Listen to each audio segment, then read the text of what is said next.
नमस्कार दोस्तों, मेरी आप सबसे एक गुजारिश, इस वीडियो को अंत तक ज़रूर देखें क्योंकि इसमें कुछ ऐसे पहलू हैं जो हमारे देश के सारे व्यापारी वर्ग के लिए हैं। मैं भी एक व्यापारी हूँ, बहुत बड़ा नहीं, बहुत छोटा सा व्यापारी हूँ, लेकिन मेरा दुख और बड़े व्यापारियों का दुख आज एक ही जैसा है। मेरे दुख और मुकेश अंबानी के दुख में ज़्यादा फर्क नहीं है। इसको मैं आपको समझाने की कोशिश करता हूँ और हमारे ऊपर किस तरह के प्रेशर है वो मैं आपको बताना चाह रहा हूँ।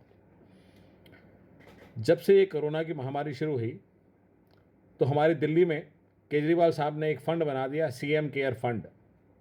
और कोरोना की महामारी आते ही हमारे पीएम साहब ने एक फ़ंड बना दिया, पीएम केयर फंड। तो सबसे पहले राज्य सरकार और केंद्र सरकार से मेरा ये सवाल कि इतने सालों का राजस्व कहाँ गया? आपके देश पे एक छोटी सी आफत क्या आ गई, कटोरा लेके आप तैयार हो गए। और केजरीवाल जी, आपको किसने कहा था फ्री में बिजली दो, फ्री में पानी दो, फ्री में डीटीसी की बस चलाओ? अब झेल कौन रहा है? हम, बिजनेसमैन झेल रहा है। अब मैं आपको पिछले कुछ दिन में अखबार की कुछ सुर्खियां पढ़ के बताता हूं। 17 अप्रैल का एक न्यूज़पेपर है जिसमें मजदूरों को मार्च का वेतन जल्द मिले। ये न्यूज़ है, भारतीय पुरातत्व सर्वेक्षण विभाग के दैनिक वेतन भोगी मजदूरों को वेतन जारी करने की मांग को लेकर एएसआई वर्कर्स यूनियन ने संसदीय पर्यटन मंत्री प्रहलाद सिंह को पटेल को पत्र लिखा। तो इनको मार्च का ना वेतन मिला नहीं है। ये 17 अप्रैल का न्यूज़पेपर है, हिंदुस्तान का। इसके बाद में एक खबर छपती है 24 अप्रैल को, हिंदुस्तान हिंदी का न्यूज़पेपर है। कोरोना योद्धाओं को 2 माह से वेतन नहीं मिल रहा, शर्म से डूब मरो हमारे देश की राज्य सरकारें और केंद्रीय सरकारें। ये नई दिल्ली के बारे में लिखा है। कोरोना महामारी के बीच काम कर रहे उत्तरी निगम के कर्मचारियों को 2 माह से वेतन नहीं मिल रहा है। इसके लिए उत्तरी दिल्ली के महापौर अवतार सिंह ने दिल्ली के मुख्यमंत्री अरविंद केजरीवाल को फंड जारी करने के लिए पत्र लिखा। केजरीवाल जी तो खुद कटोरा लेके घूम रहे हैं कि मेरे फंड में दान करो। सर, कहाँ से आएंगे पैसे? वो मुफ्त में बिजली बांटते हैं, मुफ्त में डीटीसी में सफ़र कराते हैं, मुफ्त में पानी देते हैं, और सुना है आजकल तो राशन भी बांट रहे हैं। एक दिन फिगर आती है 30 लाख की, एक दिन 70 लाख की, फिर 80 लाख की। समझ ही नहीं आता इतने दिन में। किसी एक घर में शादी हो तो 300 लोगों का खाना बनाने के लिए तो इतनी तैयारी करनी पड़ती है। ये 30 लाख आदमी का खाना एक ही दिन में बनाए थे। चलो जी, 2 खबरें सुनाता हूँ। तीसरी खबर 30 अप्रैल का एक पेपर है, उसमें लिखा है दिल्ली सरकार ने डीए और डीआर वृद्धि पर रोक लगाई। दिल्ली सरकार के केंद्र का अनुकरण करते हुए अपने लगभग 2.2 लाख कर्मचारियों और पेंशन भोगियों के महंगाई भत्ते और महंगाई राहत जैसे भत्तों में भारी कमी किया। तो एक ये खबर। इसके बाद में चलो और आते हैं। स्पाइस जेट के पायलट को 2 माह की तनख्वाह नहीं, 20 अप्रैल का न्यूज़पेपर है। स्पाइस जेट ये कितनी बड़ी कंपनी है, पायलट्स को 2 महीने से सैलरी नहीं मिली है। इसके बाद में फिर 2 मई का एक न्यूज़पेपर है, यात्रा भत्ता नहीं मिलेगा डीडीए।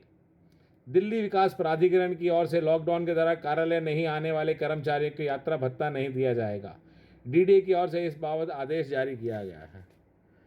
भाई साहब, ये जितने सरकारी डिपार्टमेंट, बड़ी बड़ी कंपनियां, सरकारी डिपार्टमेंट को तो मैं उनको ऐसे देखता हूँ कि उनके पास ना सिर्फ हराम की कमाई आती है। क्या हराम की कमाई?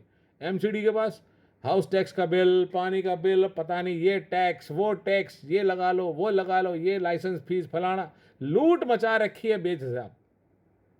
और उनके पास तनख्वाह देने के लिए पैसे नहीं है।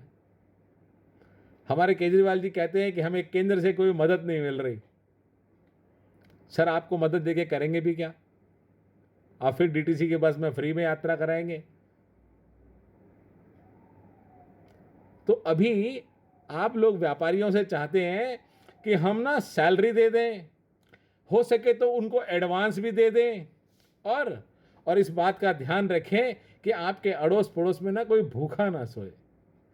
सर, एम्प्लॉय की सैलरी हम दे दें, एडवांस भी हम दे दें, और पड़ोस में भूखा भी कोई ना सोए, और सरकार क्या करेगी?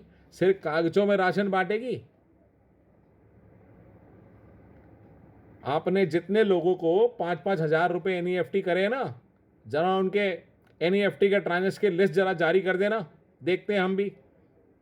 और जितने 80,000 लोगों को आपने राशन खिलाया है ना, उनके राशन का परचून आपने कहाँ से खरीदा है उस परचून के बिल जरा दे देना। और जहां जहां से बिल लोगे, अगर राशन पे जीएसटी नहीं लगता तो जिस व्यापारी ने आपको माल भेजा इनकम टैक्स तो भरेगा कमाई करने का। तो अगले साल उसके इनकम टैक्स की रिटर्न का भी आरटीए लगा के पता कर लेंगे। जरा डिटेल लाओ तो सही।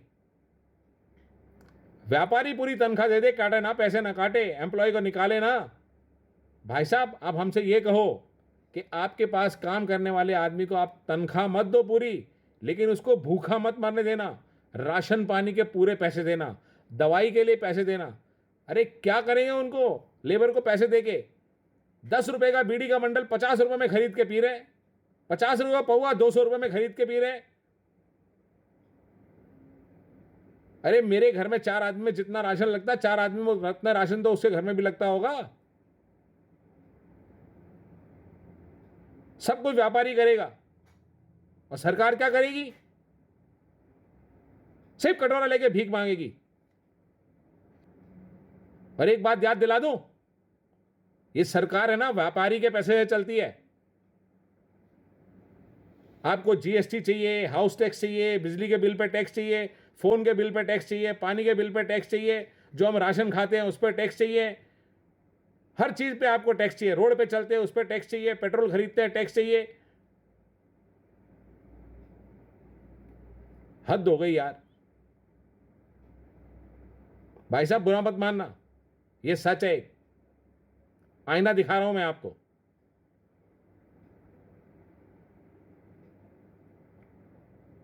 दोस्तों, अगर वाकई में ये दर्द आपका भी है और आप व्यापारी हैं तो ज़्यादा से ज़्यादा इसको शेयर करें। Thank you.